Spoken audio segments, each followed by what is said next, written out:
안녕하세요. 묵상하는 삶의 신동철 목사입니다. 저는 개인적으로 요리하는 것을 좋아합니다. 솔직히 요리라고 말하기보다는 간단한 음식이라고 말하는 것이 더 적당하겠지만요. 지난주에 한날은 아침에 미역국을 끓였습니다. 그런데 저는 미역국을 끓일 때마다 미역의 양에 많은 신경을 씁니다.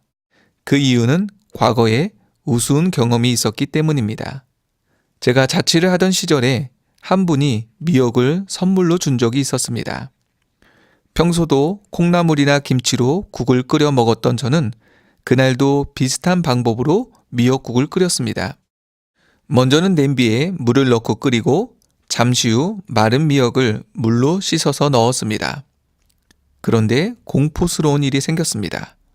공포 영화에서 머리를 풀어헤친 여자가 창문을 넘어 들어오듯 미역이 냄비 뚜껑을 열고 냄비 밖으로 스멀스멀 나오는 것이었습니다. 깜짝 놀라서 가스레인지에 불을 끄고 냄비 뚜껑을 열어보니 냄비 안에 미역으로 가득 차 있었습니다. 그때 알았습니다. 마른 미역이 물을 만나면 얼마나 양이 늘어나는지 말입니다. 그 후로는 항상 마른 미역을 물에 먼저 불립니다.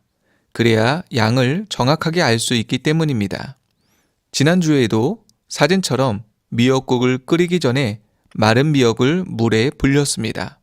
한번 직접 비교해 보시기 바랍니다. 정말 그 양이 엄청나게 늘어났지 않습니까?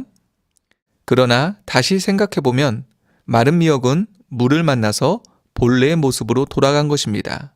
오히려 말라 있을 때가 양이 줄어든 상태였던 것이죠. 성경 속에 등장하는 사마리아 여인의 인생은 마른 미역처럼 메말라 있었습니다. 수고스러운 우물의 물을 마셔도 본래의 행복한 모습으로 돌아갈 수는 없었습니다. 그저 하루하루 연명할 뿐이었습니다. 그런데 다시는 목마르지 않게 하실 주님을 만나고서는 본래의 행복한 모습을 되찾게 되었습니다. 메마른 우리의 영혼도 마른 미역이 물을 만나서 본래의 모습으로 돌아가듯 생수이신 주님을 모시고 풍성함을 그리고 행복함을 누려야 하겠습니다. 오늘 묵상하는 삶의 내용이 좋으셨다면 좋아요를 눌러주시고요. 계속적으로 묵상하는 삶을 듣고 싶으시다면 꼭 구독 신청을 해주시기 바랍니다.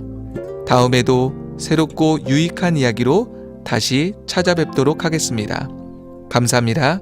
묵상하는 삶의 신동철 목사였습니다.